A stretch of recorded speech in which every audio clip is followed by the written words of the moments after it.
Sitting down once again with Dr. David Klein of the Stages of Life Institute. And today, the doctor has come up with an interesting idea. But before we get to that, I want to remind you, you want to know more about the stages of life and the doctor, directions, and all that sort of thing, you just simply go to suffernomore.com, suffernomore.com. And don't forget, a regular cycle of those nutraceuticals coming to you so you don't have to chase them down. Okay, here's what you do. stagesoflifevitamins.com, stagesoflifevitamins.com. And doctor, you came in today to talk about the banana effect. Am I eating too many bananas? No, it's actually a little bit more, it's a little more understandable than that.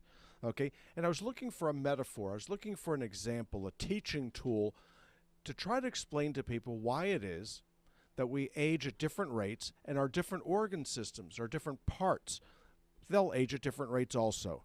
And I was looking for a way to describe it in terms of trajectories and so on and so forth, and that's just a little bit too abstract for a lot of folks. As I sat eating my breakfast, I was cutting up a banana.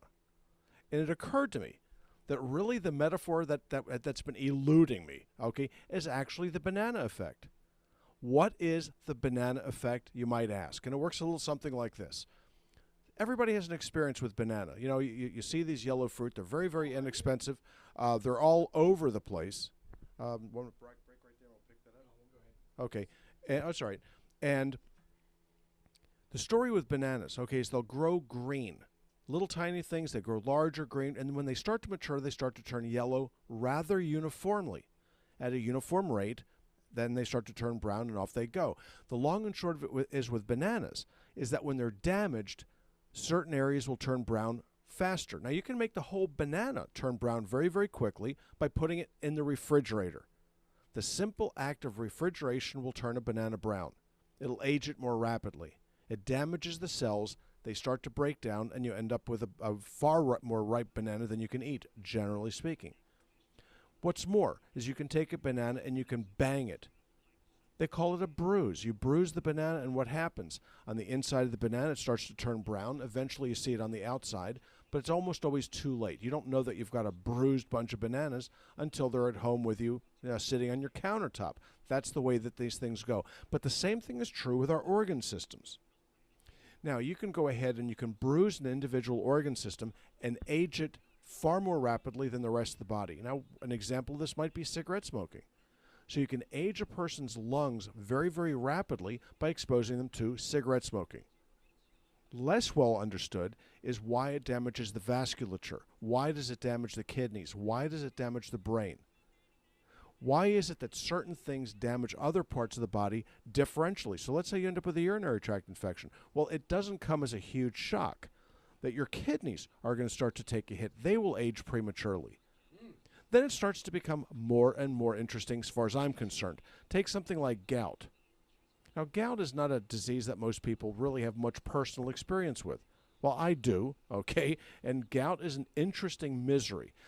It doesn't always present the way it does in textbooks. In fact, when I was in medical school, if you had a patient that had a classic presentation of anything, it would bring the whole hospital in to get a look at that person. Because rarely as it is, the rarest presentation of anything in medicine is the classic presentation.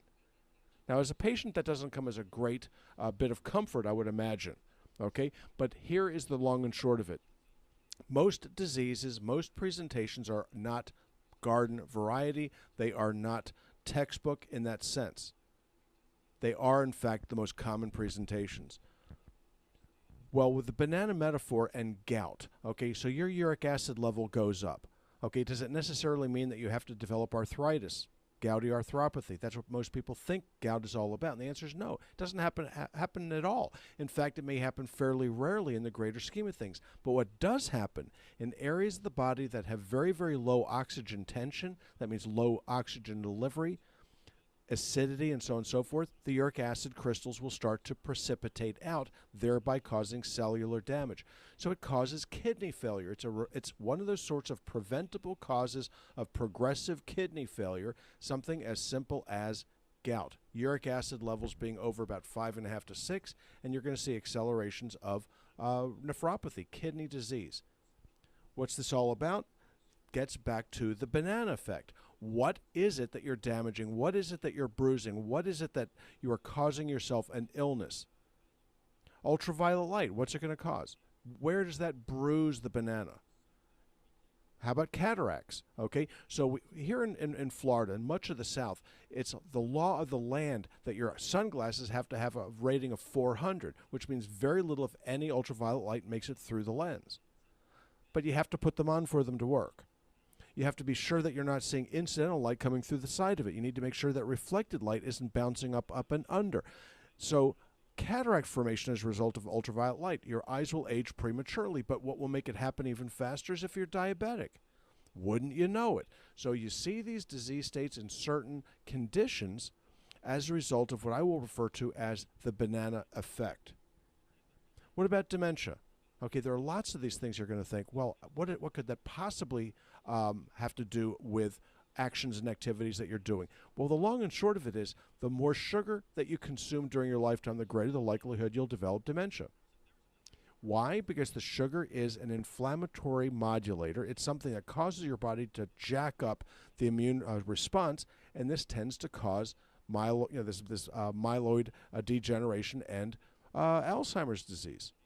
It's a real problem. So your actions and your activities, those things that you're doing right now, have long-term effects because of the banana effect.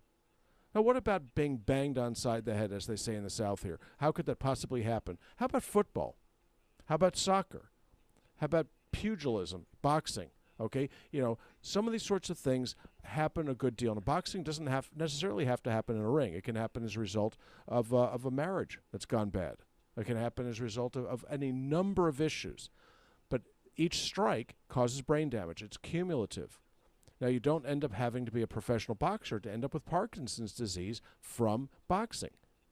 You can see this with the shaken child syndrome. You can see it as a result of other sorts of injuries. I played rugby for 10 seasons. I got my head bopped a lot, okay? Now, had I known this at the time, I probably would have picked another sport more like chess or checkers than rugby. However, I wasn't that wise when I was in my late teens and early 20s. But the banana effect is very, very real, and it's the sort of thing that I want to consider with regards to how I treat people in the future. So it's impacted upon my practice rather directly.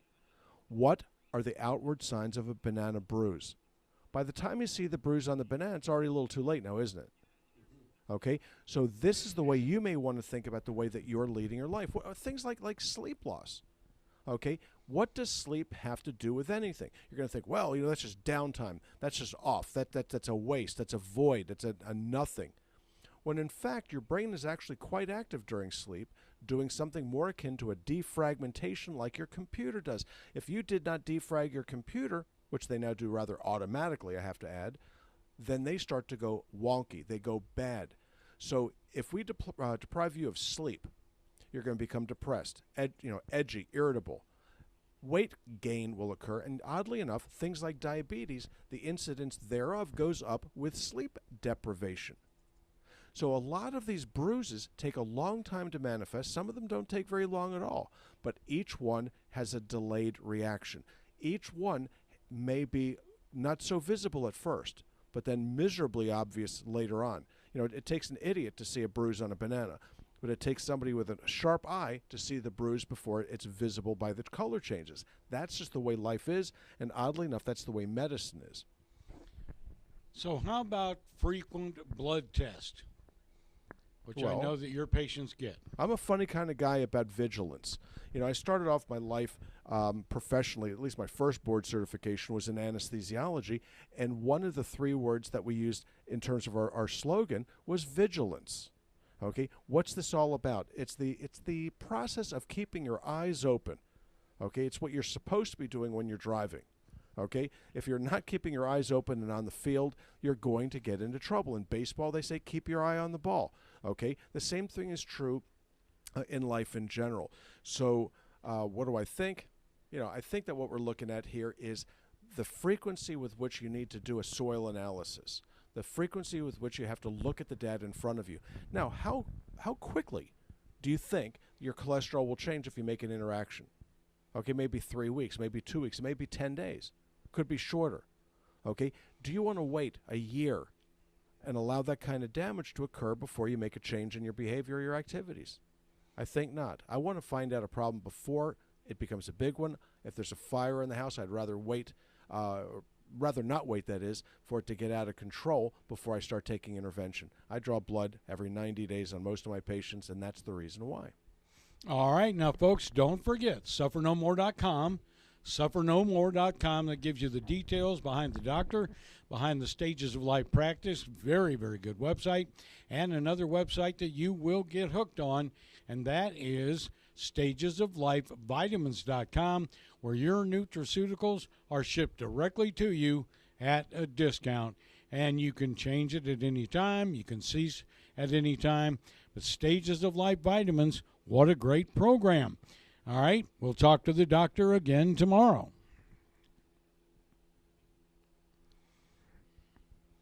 Boy, these are what we did last week.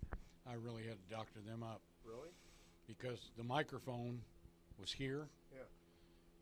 And half the time I was talking into that microphone just out of habit. Oh, crap. I had to go back in and equalize everything. And Jesus, what a damn mess. It's going to be hard to get that pause out of there.